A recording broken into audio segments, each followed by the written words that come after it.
Well, today is the final day of Black History Month, and in celebration, we are honored to welcome an incredible artist in studio with us. Rosalind Wilcox was born in Chicago, but went to school in Saint Ambrose. She creates beautiful paintings like what you're seeing, all while being legally blind. After a long teaching career, she moved back to the Quad Cities where she currently lives, and it's why Miss Rosalind Wilcox joins us right here on The Current. Thank you so much for being here with us. When people ask you what kind of an artist you are, what is the answer that you give? Oh my God.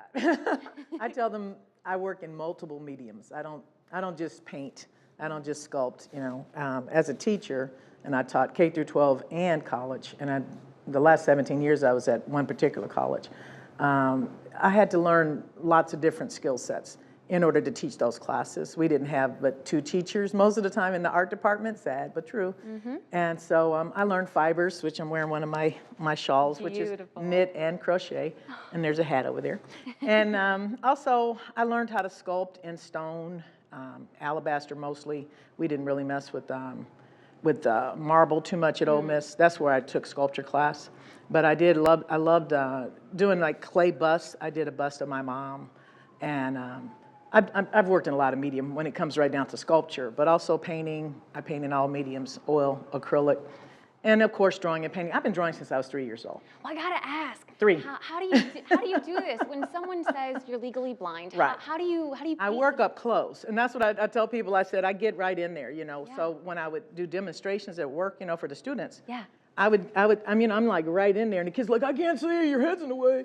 I'm like, thanks. I'll move a little bit. Especially during COVID, that was the worst, because I'm teaching in front of a camera, in front of a screen, and it was, oh my God, it was horrible. I bet. I was really in the way. I needed a film crew. I kept telling people, please come and film me doing this. It was so hard.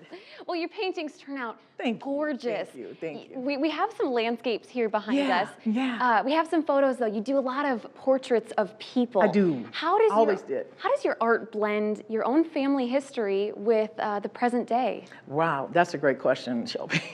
Because my family is multiracial. Okay, so my mom, she's part Choctaw and also European, and then also Black. And so then my father, he's white, he's German and European, so different French and different things. So and then I married a Native American. Let's just throw something else in the mix.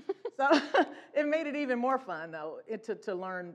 Each tribe has a different culture, and so I paint my grandchildren who are Navajo, and then also Winnebago through my husband. And in my family, we've got the Choctaw and Cherokee. So, we've got a lot of tribes going on. I call our family the United Nations. So I love it because every time I paint their portraits, I feel even closer to anybody, not just my grandkids or my kids. I just feel closer to people. Is that feeling seen? And so I love doing portraits. Some people don't like doing portraits. They say, oh my God, it's the worst thing in the world. Because people are so ticky, like, oh my God, it doesn't look like me. Right. But usually people are satisfied with my portraits. I mean, they're beautiful. I like to add a little something extra where you kind of get into the soul and you show the soul of the person, not just, not generic, try to make it a little bit more special. Well, I got to ask then, after all these years that you have been painting and sculpting and knitting and crocheting, what do you find inspiration from these days? To this day, I still get inspiration from other artist stories. Like when I learned about Frida Kahlo, are you familiar with her? Yes. Okay. Yes. So when I was at Ole Miss, one of my friends, Jonathan Kane, now he's a museum director, he said, do you know who Frida Kahlo is? And I said, I don't. And he told me about her, and then becoming a professional, college art teacher, I learned even more because we showed her history, her bio. And I couldn't believe the parallels in her life and my life. And the more like Van Gogh, we would cry. I mean, these are big, tough kids in Mississippi in the Delta.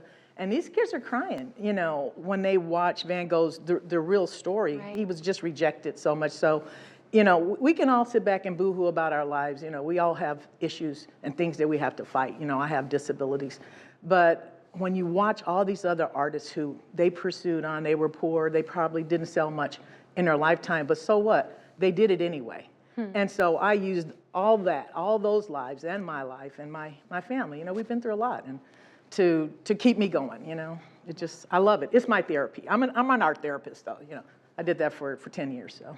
Rosalind, I cannot thank you enough for coming in today. Thank We're you. so honored Thank to you. view your works here with Thank us today. you. Thank you so much. Thank you. Thank you, Shelby. For you guys at home, I'm going to give you a second. Grab your phones.